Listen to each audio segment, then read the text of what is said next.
আলুর দাম নিয়ন্ত্রণে আনতে রাজ্য সরকারের তরফে ভিন রাজ্যে আলু পাঠা নিয়ে আবারও কড়াকড়ি নিষেধাজ্ঞা জারি করা হলো। আলু নিয়ে আজ এই মুহূর্তে সবথেকে বড় খবর। অন স্ক্রিন দেখতে পাচ্ছেন ভিন রাজ্যে আলু পাঠিয়ে লাভ করতে চাওয়া হিমঘর ও ব্যবসায়ীদের চিহ্নিত করছে রাজ্য। এ বিষয়ে বিস্তারিত জানবো। তার আগে রিকোয়েস্ট করব, চ্যানেলে নতুন হয়ে থাকলে চ্যানেলটিকে সাবস্ক্রাইব করবেন। অন স্ক্রিন আপডেটে হিমঘর মালিক ও বড় ব্যবসায়ীদের একাংশ ভিন রাজ্যে আলু পাঠিয়ে ফায়দা তুলতে চাইছে। তারা বিভিন্ন কৌশলে বাইরে আলু পাঠানোর পরিকল্পনা করছে। আসানসোলে ঝাড়খণ্ড বর্ডার পুলিশ আলু ভর্তি ট্রাক আটক করেছে। পলিথিন ব্যাগে আলু নিয়ে যাওয়া হচ্ছিল বলে খবর। রাজ্যের সরকার সেই ব্যবসায়ী এবং স্টোর মালিকদের চিহ্নিত করেছে। স্পষ্ট বলা রয়েছে, সরকারের নির্দেশ অমান্য করলে কড়া পদক্ষেপ নেওয়া হতে পারে বলে জানানো হয়েছে। স্পষ্ট বলা রয়েছে, প্রসঙ্গত আবহাওয়া প্রতিকূল থাকায় উৎপাদন মার খেয়েছিল। হিমঘরগুলিতে কম আলু কম লোড হয়েছিল। এই পরিস্থিতিতে পাইকারি হারে ভিন রাজ্যে আলু গেলে বাংলায় টান পড়বে। এই আশঙ্কায় কিছুদিন আগে আলু রপ্তানির উপর রাজ্যের সরকার নিয়ন্ত্রণ এনেছিল। প্রতিবাদে আলু ব্যবসায়ীরা কর্মবিরতির ডাক দেয়। তলে তলে মদত দিয়েছিল হিমঘর মালিকের একাংশ। কারণ এবার বড় ব্যবসায়ী ও হিমঘর মালিকেরাই বেশি আলু রেখেছে বলে শোনা যাচ্ছে। স্পষ্ট আপডেটে বলা রয়েছে, বাইরে না পাঠালে আলু শেষে ফেলে দিতে হবে, এই বলে সরকারের উপর চাপ সৃষ্টি করা হচ্ছে। রাজ্যের সরকার নিয়ন্ত্রিতভাবে ভিন রাজ্যে আলু পাঠানোর ছাড়পত্র দেয়, কিন্তু ডানার কারণে কাঁচা আলু উঠতে দেরি হয়।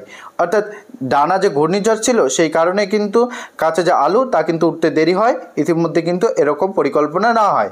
এই পরিস্থিতিতে হিমঘরে মজুদ আলুর পরিমাণ কমে আসায় সরকার ফের ভিন রাজ্যে আলু পাঠানো কড়াকড়ি করেছে। স্পষ্ট বলা রয়েছে, দেখতে পাচ্ছেন প্রশাসন সূত্রে জানা গিয়েছে, অন্য রাজ্যে আলু যাওয়া বন্ধ না করলে বাংলায় দাম আরও চড়া হবে। তাই ভিন রাজ্যে আলু পাঠানো নিয়ন্ত্রণ করা হচ্ছে। যাতে করে দাম নিয়ন্ত্রণে থাকে সেই হিসাবেই কিন্তু আলু পাঠানো বন্ধ করা হয়েছে বলে প্রশাসন সূত্রে জানা গিয়েছে। কিন্তু সরকারকে চাপে রাখতে ব্যবসায়ীরা মঙ্গলবার থেকে ফের ধর্মঘটের ডাক দিয়েছেন। শাসক দলের দাবি, ধর্মঘটের পিছনে বিরোধীদের উস্কানি রয়েছে। যদিও প্রগতিশীল আলু ব্যবসায়ী সমিতি সভাপতি জগৎবন্ধু মঙ্গল বলেন, আমরা সবসময় সরকারকে সহযোগিতা করেছি, কিন্তু সরকার ভিন রাজ্যে আলু পাঠানোর ক্ষেত্রে নিষেধাজ্ঞা জারি করেছে। ব্যবসায়ীরা সেটা না জেনেই হিমঘর থেকে ট্রাকে আলু লোড করেছে। ট্রাক আটকে দেওয়ায় আলু নষ্ট হওয়ার জোগাড় হচ্ছে, ব্যবসায়ীরা ক্ষতিগ্রস্ত হচ্ছে। স্পষ্ট দেখতে পাচ্ছেন বন্ধুরা, এই আপডেটে বলা রয়েছে।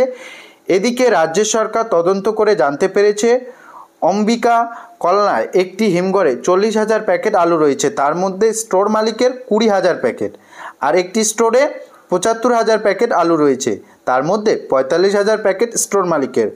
চন্দ্রকোনা টাউনের একটি স্টোরে 80,000 প্যাকেট আলু রয়েছে। তার মধ্যে 30,000 প্যাকেট স্টোর মালিকের। শালবনির একটি স্টোরে 1,30,000 প্যাকেট ব্যবসায়ীর আলু রয়েছে। লোকরার স্টোরে 1 লক্ষ প্যাকেট আলুর মজুদ রয়েছে। বাঁকুড়ার কুতুলপুরে একটি স্টোরে 98,000, অন্য আরেকটি স্টোরে 50,000 প্যাকেট আলু রয়েছে। 30শে নভেম্বর পর্যন্ত আধিকারিকেরা এই হিসেব পেয়েছে। এবছর আলু চাষ পিছিয়ে গিয়েছে। 15ই জানুয়ারি পর্যন্ত পুরনো আলুর উপর নির্ভর করতে হবে। এই পরিস্থিতিতে ভিন রাজ্যে আলু গেলে বাংলায় দাম দ্বিগুণ হতে পারে। তাই রাজ্যের সরকার কড়া পদক্ষেপ করতে চাইছে। কৃষি বিপণন দপ্তরের মন্ত্রী বেচারাম মান্না বলেন, রাজ্যবাসীরা যাতে ন্যায্য মূল্যে আলু পান তার জন্য এই সিদ্ধান্ত নেওয়া হয়েছে। রাজ্যের মানুষের কথা ভেবে নিশ্চয়ই ব্যবসায়ীরা সহযোগিতা করবে, তবে আমজনতার স্বার্থে আঘাত লাগালে রাজ্য সরকার কড়া সিদ্ধান্ত নিতে পিছপা হবেন না। এই ছিল আপডেট বন্ধুরা। ইতিমধ্যে ভিন রাজ্যে আলু পাঠানো নিয়ে যে কড়াকড়ি সিদ্ধান্ত নেওয়া হয়েছে তার পিছনে মূল কারণটি আপনারা জানতে পারলেন। ইতিমধ্যে যে আপডেট পাওয়া গিয়েছে সেটা আপনাদের সামনে সরাসরি। এই বিষয় নিয়ে আপনার কোনো মতামত থাকলে কমেন্ট বক্সে জানাতে ভুলবেন না। আপনি কোন জেলা থেকে ভিডিওটি দেখছেন কমেন্টে জানাতে একদম ভুলবেন না। দেখা হচ্ছে খুব শীঘ্রই আরও একটি নতুন ভিডিও।